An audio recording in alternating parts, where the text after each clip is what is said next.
قرآن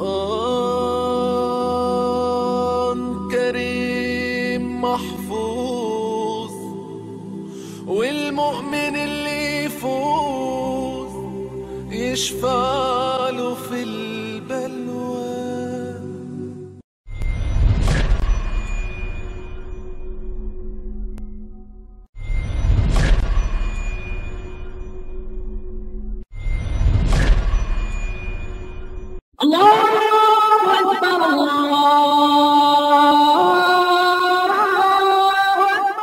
السلام علیکم ورحمۃ اللہ وبرکاتہ۔ نماز کی اہمیت، ہمارے دین میں جو نماز کی اہمیت ہے اس کے بارے میں انشاءاللہ ہم آج غور کریں گے۔ سورہ نساء میں اللہ تبارک و تعالیٰ نے ارشاد فرمایا، آیت نمبر 103 میں، بے شک نماز مومنوں پر مقررہ اوقات میں فرض ہے۔ مقررہ اوقات۔ سورہ روم میں ارشاد فرمایا، اور تم نماز قائم رکھو اور تم مشرکوں میں سے نہ ہو جاؤ، کیونکہ مشرک نماز نہیں پڑھتے۔ سورہ مومنون میں ارشاد فرمایا، کامیاب ہوئے وہ مومن جو اپنی نمازوں میں عاجزی کرنے والے ہیں۔ کامیاب ہوئے وہ مومن جو اپنی نمازوں میں عاجزی کرنے والے ہیں۔ سورہ معارج میں فرمایا، مگر وہ نمازی جو اپنی نمازوں پر قائم رہتے ہیں اور اپنی نمازوں کی حفاظت کرتے ہیں، یعنی قائم رہنا ریگولر، اور حفاظت کرنا اس کے اوقات کی حفاظت، اس کے وقت کی حفاظت۔ سورہ معون میں ارشاد فرمایا، آیت نمبر 4 اور 5 میں، کہ پس خرابی ہے ان نمازیوں کے لیے جو اپنی نمازوں سے غافل ہیں۔ یہاں پر ذرا غور کرنے کی بات ہے، ہم سب کو جائزہ لینے کی بات ہے۔ اللہ تبارک و تعالیٰ نمازی بھی کہہ رہے ہیں اور خرابی بھی کہہ رہے ہیں ان نمازیوں کے لیے، کہ پس ان نمازیوں کے لیے خرابی ہے جو اپنی نمازوں سے غافل ہیں نمازی مگر نمازوں سے غافل۔ کیسے ہیں؟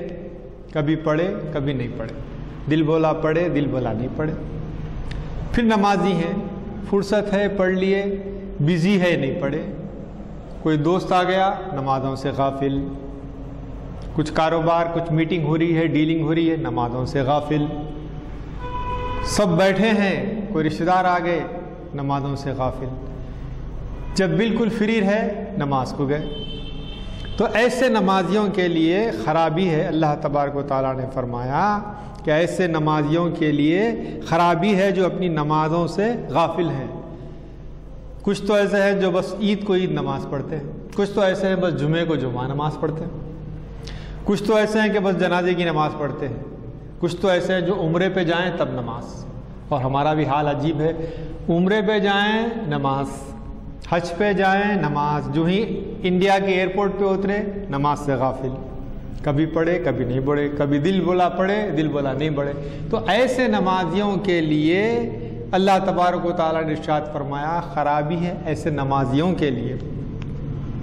حالانکہ جو نماز کا حکم ہے، جنگ میں ہو نماز، سفر پر ہو نماز، بیمار ہو کھڑے رہ کر نہیں پڑھ سکتے بیٹھ کر پڑھو نماز، بیٹھ کر نہیں پڑھ سکتے لیٹ کر پڑھو نماز، خوشی میں نماز عید کے وقت، غم میں نماز جنازے کے وقت، کچھ ضرورت ہو تو نماز پڑھو، بارش کے لیے نماز استسقاء، سورج گہن کے لیے نماز، چاند گہن کے لیے نماز، ہر موقع پر بس نماز نماز۔ ہر حکم اللہ تبارک و تعالیٰ نے آسمانوں سے زمین پر نازل کیا، لیکن نماز کا حکم، نماز کا تحفہ، یہ اللہ کے نبی صلی اللہ علیہ وسلم کو معراج پر بلا کر آسمانوں پر حوالے کیا۔ اس کی اہمیت کا اندازہ لگائیے۔ اور قیامت کے دن سب سے پہلے نماز کا حساب ہوگا۔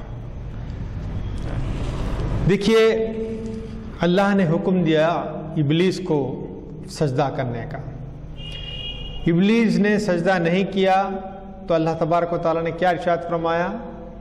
ابا واستکبر وکان من الکافرین، اس نے انکار کیا اور تکبر کیا اور کافروں میں سے ہو گیا. اسی اللہ نے حکم دیا، اسی اللہ نے حکم دیا ہے ہم کو دن میں 5 مرتبہ سجدوں کا، اور ہم نہیں کر رہے ہیں، تو ہم کن میں سے ہو گئے؟ سوچئے. مسلم کی روایت صاف صاف بندہ اور کفر کے درمیان فرق جو ہے وہ نماز کا ہے. بندے اور کفر کے درمیان نماز کا چھوڑ دینا ہے. اور ترمذی شریف کی روایت، پس وہ عہد جو ہمارے اور ان کے درمیان ہے وہ نماز ہے، پس جس نے اس کو چھوڑ دیا اس نے کفر کیا. واضح الفاظ، بالکل واضح الفاظ.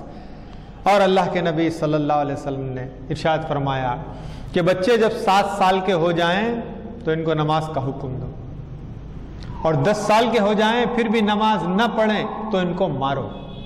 ہم مارتے ہیں بچے ہوم ورک نہیں کرنے پر، ہم مارتے ہیں بچے اسکول کے نہ جانے پر، اسکول جانے کے لیے ضد کرنے پر ہم مارتے ہیں. بلکہ مار کر مائیں اسکول لے جا کر چھوڑ کے آتی ہیں، لیکن کبھی کسی مسلمان گھر سے کوئی ماں اپنے بچے کو مار کے مسجد چھوڑ کر نہیں آئی کہ یہ نماز کو نہیں گیا تھا. جس دن سے وہ ہو جائے گا امت میں انقلاب آ جائے گا. ہر گھر سے نمازی نکلیں گے.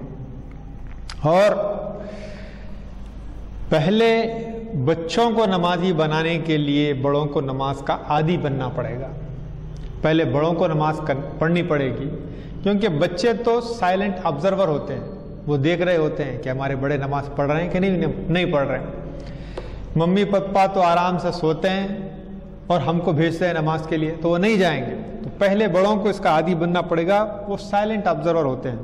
بخاری شریف کی روایت ہے کہ اللہ کے نبی صلی اللہ علیہ وسلم فرماتے ہیں کہ میں نے ارادہ کیا کہ لکڑیاں جمع کروں اور اذان دی جائے اور کسی کو امامت کے لیے یہاں پر کھڑا کروں اور جاؤں ان لوگوں کی طرف جو نماز کے لیے مسجد کو نہیں آتے، ان کے گھروں کو جلا ڈالوں. اتنی واضح وارننگ، اتنا جو ہے واضح وارننگ کے بعد جو لوگ نمازوں کو نہیں آتے ان کے گھروں کو جلا ڈالو. اس کے بعد سورہ مدثر کی آیت نمبر 44 میں ایک منظر پیش کیا گیا ہے جہنم کا.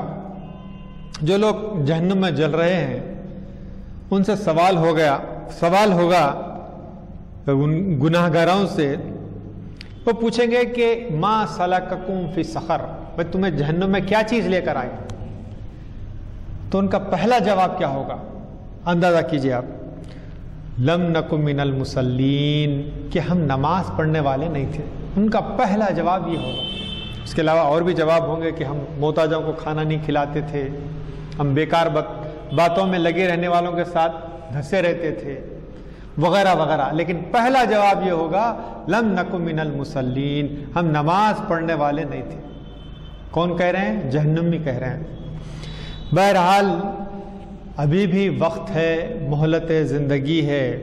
ارادے مضبوط کر لیں، پڑھ لیں اپنی نماز اس سے پہلے کہ لوگ آپ کی نماز پڑھائیں. وآخر دعوانا الحمدللہ رب العالمین.